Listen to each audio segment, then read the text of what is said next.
kita kalau mau rakor itu harus mengumpulkan banyak orang, makanya kita pakai telekonferensi di masing-masing tempat lokasi sambil bagaimana kesiapannya.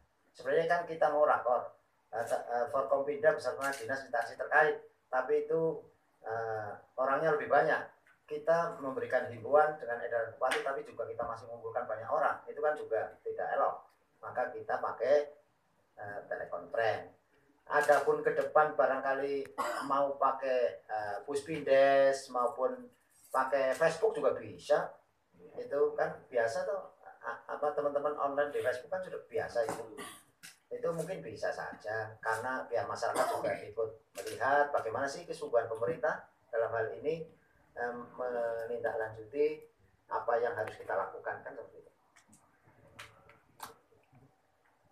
Kemudian Pak, yang belum sempat disampaikan tadi mengenai pengajian atau sholat berjamaah bagaimana Pak? Jumatan itu ada edaran khusus nggak dari kabupaten? Oh, kalau masalah keagamaan itu kan ada wadahnya. Kita kan juga di Satgasus ini kan ada MUI. Nanti yang berhak mengeluarkan fatwa kan MUI. Maka nanti MUI. Terus mungkin yang gereja ada Dewan Gereja. Yang lainnya juga ada lagi. Dan juga kita masuk FKUB. Nanti biar didiskusikan. Kalau yang lebih pas panjenengan tanya ke FKUB maupun ke MUI kalau masalah sing ngatur keagamaan. Terkait dengan masa berlakunya Pak, perpanjangan sampai tanggal berapa Pak? Kan 14 hari sejak tanggal 16. Ini khusus di Pemalang ya. 14 hari sejak tanggal 16 Maret. Berarti tinggal hitung saja. Tapi juga secara nasional kan juga sudah ada perpanjangan dari Satgas pusat, dari BNPB ini sudah ada perpanjangan waktu sampai dengan bulan Mei. Itu sudah ada perpanjangan waktu, tapi nanti kan disesuaikan dengan kondisi lapangan yang ada di daerah masing-masing, termasuk di Kabupaten Pemalang. Oke, mungkin dari RCTI. Ya, silakan. Bapak Bupati, bagaimana untuk pelayanan publik di Pemalang sendiri dan semua pelayanan kesehatan dan sebagainya? Untuk pelayanan publik di Kabupaten Malang tetap berjalan, tinggal kita atur tentang protap pelayanannya. Untuk menangani masalah kesehatan juga sudah kita siapkan rumah sakit yang ada di Kabupaten Pemalang, dan juga tidak menutup pelayanan kesehatan kepada orang-orang yang butuh pelayanan kesehatan, bukan karena ada COVID-19 terus pelayanan yang lain juga terabaikan, tapi bahwa rumah sakit di Kabupaten Pemalang, negeri swasta itu siap untuk melayani masyarakat Kabupaten Pemalang. Pak, sampai sejauh ini ada berapa pasien yang ODP atau PDP di rumah sakit? Sampai dengan hari ini ada data yang masuk ke kami itu ada 13 pasien dalam 14 pasien dalam pengawasan, dan juga ada 2 pasien ODP dalam pemantauan. Ada yang positif Pak? Oh belum. Ini kan masih pasien dalam pemantauan, masih kita pantau selama 14 hari. Dan juga ada 2 pasien dalam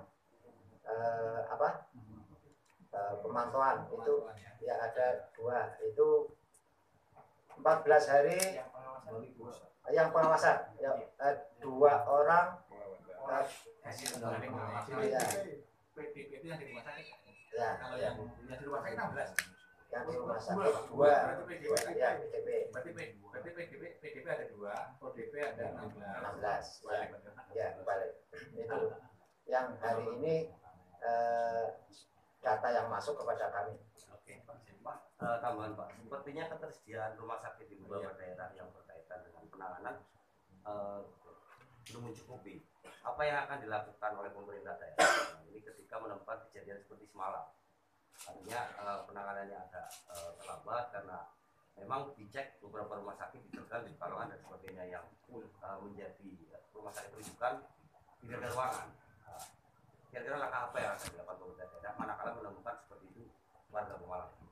Sebagaimana tadi Direktur Rumah Sakit sudah sampaikan, menjamin bahwa kalau perlu pasien-pasien yang mungkin bukan penanganan COVID-19 ini kita rujuk ke rumah sakit lain, tapi khusus rumah sakit yang ada di bawah kewenangan kami untuk siap untuk melayani itu. Makanya ruangan khusus, misalnya peralatan medis dan karena sekarang baju itu juga susah kali untuk baju cover itu. Ya, dengan segala keterbatasannya kita menjaga tenaga medis, para medis kita, tapi juga memberikan pelayanan yang terbaik. Kalau namanya alat pelindung badan itu kan memang ada sertifikasi sesuai dengan Alkes. Alkes itu kan tidak semua orang bisa memproduk itu, sehingga kalau mungkin bisa diproduk kita bisa ngomong hari ini kamu buat ini untuk kepentingan ini, tapi kan semuanya ada spesifikasinya. Terakhir Pak, bagaimana upaya yang dilakukan oleh pemerintah daerah dalam upaya meminimalisir kepanikan warga dengan isu-isu hoax dan sebagainya, terutama wabah corona?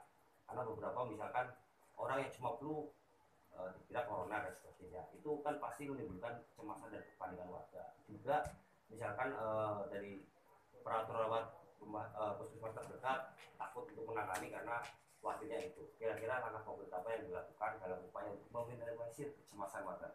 Untuk penanganan orang sakit itu kan medis punya prota, medis punya wah ini masuk kategori atau tidak. Saya kira tidak perlu panik yang berlebihan, termasuk tenaga para medis, masyarakat dalam rangka menangani hal seperti ini kan tidak perlu panik, tidak perlu cemas, tapi kita waspada. Dan kami juga menghimbau kepada masyarakat dengan pamflet, dengan brosur, dengan himbauan kepada masyarakat, termasuk kita juga koordinasi dengan Dewan Masjid, Dewan Gereja, terus kita koordinasi juga dengan FKUB untuk menyampaikan kepada para jamaahnya tentang kondisi yang ada, kondisi yang terjadi. Kita perlu waspada, tapi tidak cemas berlebihan maupun ketakutan berlebihan. Saya kira kalau kita kompak, kita bersama-sama melawan tentang virus ini, insya Allah kita optimis bahwa kita bisa menangkan untuk melawan virus ini.